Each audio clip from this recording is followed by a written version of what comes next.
ভগবান কর্ণকুহরে বসিল আমার পঞ্চকামশরী মুহূর্ত নহর জড় জড়।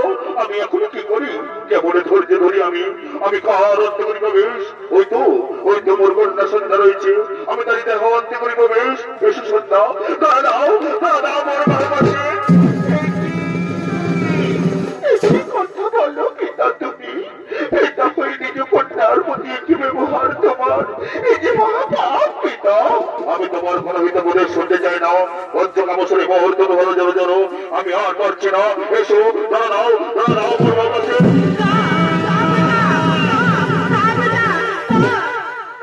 মহাপাপের কাজ আমি কিছুতেই করতে রাজি নয় পিতা। পিতা, তুমি না সৃষ্টিকর্তা, তুমি না শিক্ষা গুরু।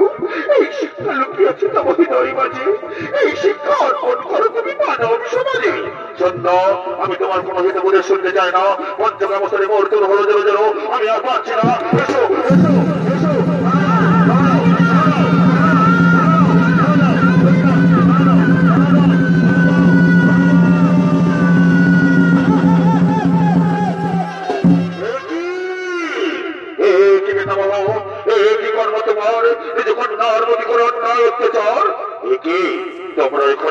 তোমরা এখানে কি করছো? হ্যাঁ, আমরা এই উদ্যান ভূমিতে এসেছি বলেই তোমার এই অপকীর্তি দেখতে পেলাম। পিতামহ, তুমি না সৃষ্টিকর্তা, তুমি না শিক্ষাগুরু।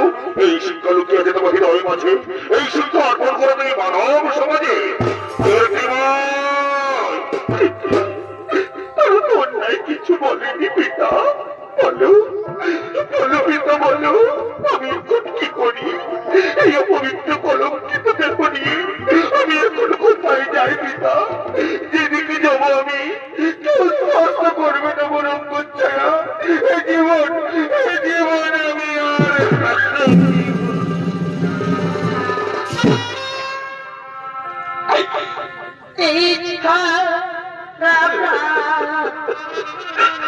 আমি না রাখি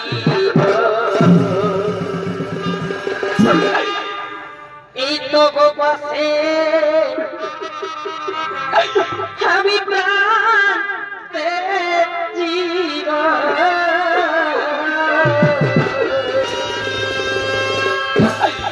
পিতা, তুমি বলে দাও পিতা, আমি এখন কেমন করে সমাজে মুখ দেখাবো পিতা? তুমি বলে দাও পিতা, আমি কেমন করে সমাজে মুখ দেখাবো? বলো পিতা, বলো। আমি যেদিকে যাবো পিতা, আমাকে লোকে ঘৃণা করবে পিতা। আমি কেমন করে সমাজে দেখাবো পিতা?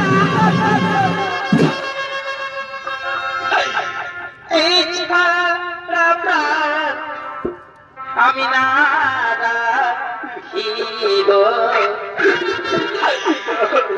তবু পাশে আমি প্রাণ জীব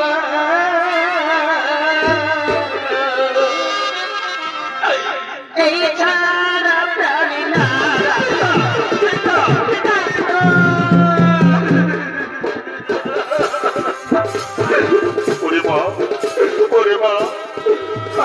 অন্ধ হয়ে আমি অপকর্ম করেছি রে মা, তুই আমাকে ক্ষমা করে দে রে মা, তুই আমাকে ক্ষমা করে দে। তাই করতে অপবিত্র পিতা, আমি তোমায় অভিশাপ দেব পিতা, আমি তোমায় অভিশাপ দেব। এই মর্তভূমে না কোনো চোখের মন্দির পূর্ণবাসের কাছে না পাইবে তুমি পূজা, আমি তোমার করে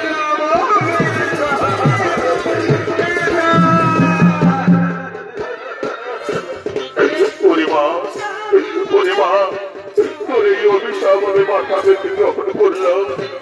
আর শোন, তোর এই অপবিত্র দেহ পরমৃত্যু করার জন্য তুই আকাশ মার্গের সন্ধ্যা তারা রূপে থাক। এই মর্তভূমির প্রতিটি নারী সংকর্ধনী উলুধ্বনি সন্ধ্যাপতি জানিয়ে তোর মুখ দর্শন করবে। তাদের সংকর্ধনী উলুধ্বনি সন্ধ্যাপতিকে শিখায় তোর এই অপবিত্র দেহ হবে পবিত্র। আমি তোরে করিলাম আশীর্বাদ, আমি তোরে করিলাম আশীর্বাদ। পিতা পিতা পিতা।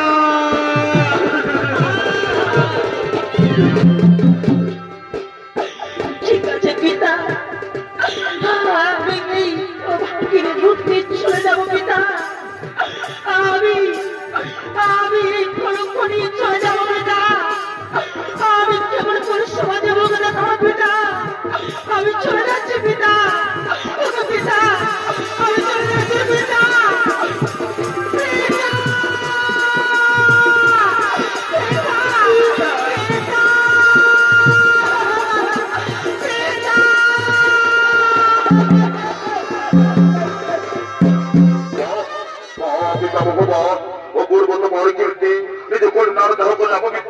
আর পবিত্র করার জন্য পাঠালে আকাশ মার্গে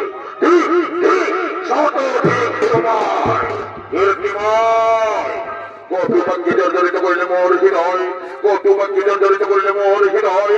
আমি তোমাদের অভিশাপ দেবো, অভিশাপ অভিশাপ অভিশাপ। এগুলো বলো করে অসুর করে যেন নেমে যা।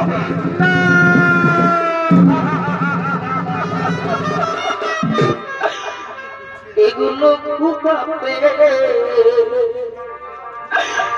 হে গুরুদন্ড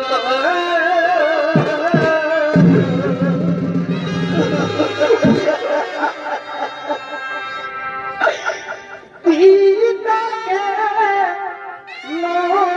দিলে আমাদের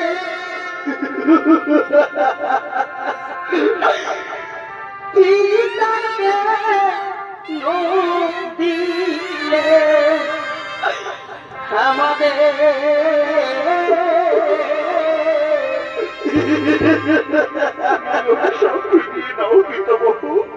আমরা ব্রহ্মলোক ছেড়ে মর্তভূমে অসুর খুলে যেতে পারবো না পিতামহ, আমরা অসুর খুলে যেতে পারবো না।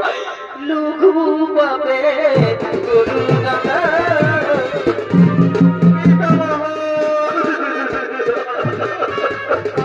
এই অভিশাপ তুমি ফিরিয়ে নাও পিতামহ, আমরা ব্রহ্মলোক ছেড়ে মর্তভূমে যেতে পারবো না পিতামহ, আমরা ব্রহ্মলোক ছেড়ে মর্তভূমে যেতে পারবো না।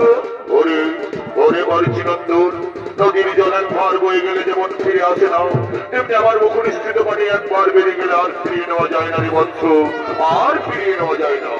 অসুর করে তোদের জন্ম নিতেই হবে। তাহলে তাহলে মনের মুক্তির পথ বলে দাও পিতামহ, কিভাবে আমরা পুনরায় আবার এই ব্রহ্মলোকে ফিরে আসবো? শোন শোন ওরে বাড়িছি নন্দন, পর দুই জন্মের পর তারা ফিরে আসবে এই ব্রহ্মলোকে। প্রথম জন্ম হবে তাদের হিরণ্যকশিপুর রাজ্যে হিরণ্যাক্ষের পুত্র কালনেমির গৃহে। পরম বিষ্ণু ভক্ত বিতনা তাই বিষ্ণু বিদ্বেষী কালনেমির হতে দেবতায় ফিরে আসবে এই ব্রহ্মলোকে। তারপর কালনেমি যখন মথুরাতে বংশরূপে জন্ম নেবে, তখন তারা দৈববিরুদ্ধে প্রথম থেকে ষষ্ঠ সন্তানরূপে জন্ম নেবে। আর ওই কালনেমি রূপে বংশরাতে দেবতায় ফিরে আসবে এই ব্রহ্মলোকে। আমি তোদের করলাম আশীর্বাদ, আমি তোদের করলাম আশীর্বাদ পিতামহ।